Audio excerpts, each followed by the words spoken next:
Dažus priekšvēlēšanu laikā interesē tikai viens vienīgs jautājums. Vai Krievija ir agresors? Vai arī kas ir agresors? Es jums atbildēšu, kas ir agresors šeit Latvijā, jo mēs runājam par Latviju.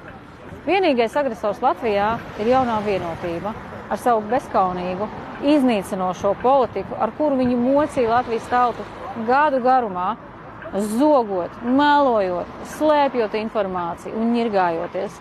Arī tagad, uz priekšvēlēšanu laiku, viņi ir noslēpuši nodokļu reformu, kuru viņi stādīs jums priekšā pēc tam, kad jūs būsiet par viņiem nobalsojuši.